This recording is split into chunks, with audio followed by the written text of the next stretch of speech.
Hello everyone, this is part 2 of the video explaining about the polyvagal theory and the safe and sound protocol.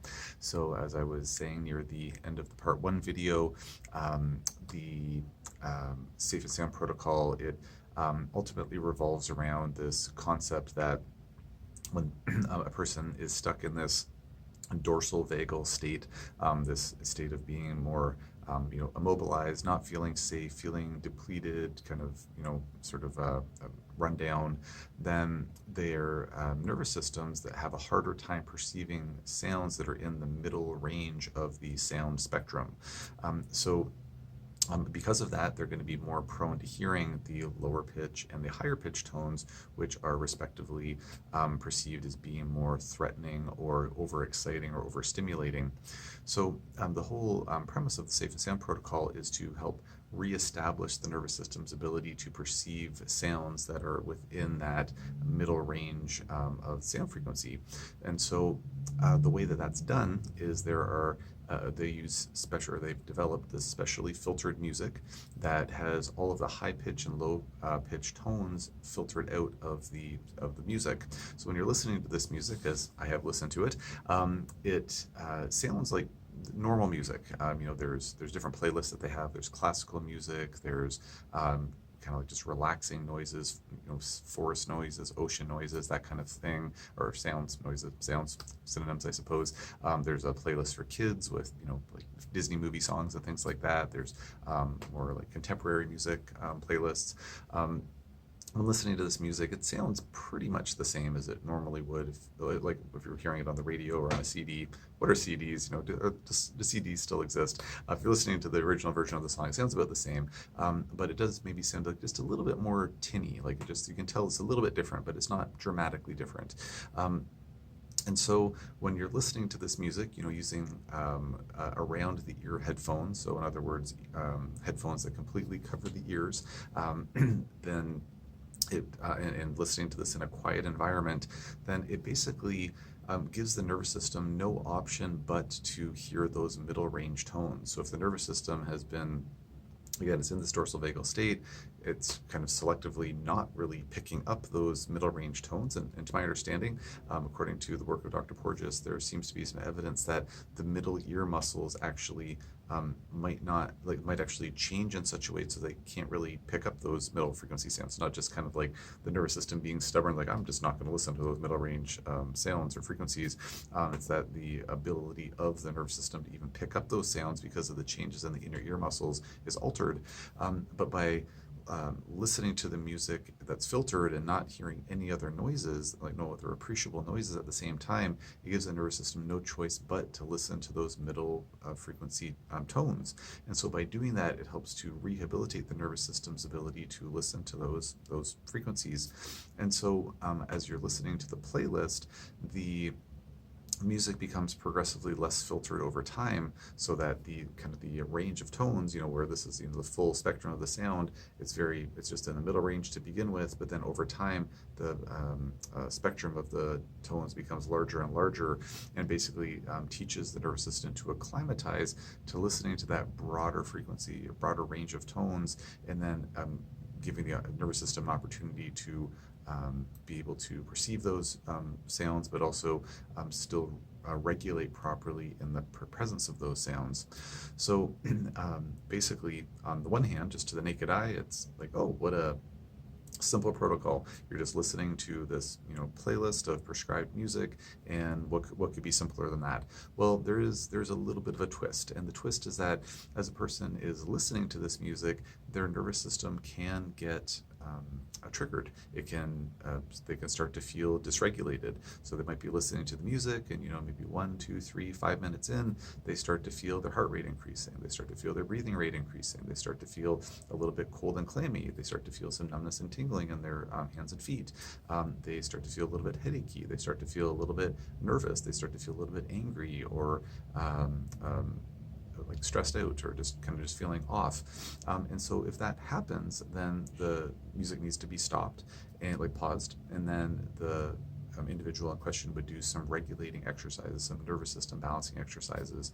So my plan is that in the next couple of videos, I'm going to go through some of these nervous system regulating exercises just to kind of talk through them, kind of demonstrate them, and just to sort of give some more tangible examples of those. And so the idea is that if the nervous system starts to show signs of dysregulation, then okay, pause the music, regulate the nervous system, okay, feeling back to baseline again, and then if the person's up for finishing their listening session, then they will hit unpause, listen to the music some more, and if a few minutes in they start to feel dysregulated again, pause, go through the process again. Everybody has a different buffering capacity for this type of nervous system work. So for some people, they might only listen for 5 minutes in a session and then they're done. Other people might be able to listen for a full half an hour. Some people might need to pause the music every 5 minutes. Some people might not need to pause it at all. And so it just really depends on the individual in question, how they're feeling that day. It doesn't have to be the same from time to time. The nervous system is, it's going to vary from day to day depending on how the day has been up to that point. How has your last week been? What are you going to be able to tolerate? What are you not going to be able to tolerate? And then as the music becomes progressively less filtered over time, then that's going to be just a variable degree of challenge for the nervous system, kind of coping with that, so to speak. The name Safe and Sound was very intentionally selected, and intentionally selected in that they say you have to put safe before sound. So the sound, of course, is the music, but you need to feel safe before listening to the sound. So even before doing a session, it's a good idea to just do a quick check-in. How am I feeling? Am I feeling fairly regulated? It's like, okay, I'm gonna set aside some time. I'm gonna have this session, but was I rushing to get there? Was I having, did I have an argument with somebody, 15 minutes previous to that? Am I having a chronic pain day? Am I having a bad digestion day? So kind of like doing a body scan, kind of checking in to see how I'm feeling. If I'm feeling dysregulated, maybe doing, a breathing exercise, doing a mindfulness exercise, doing a body awareness exercise, doing a body relaxing exercise. Again, lots of different options. I'll go through some of them in the ensuing videos.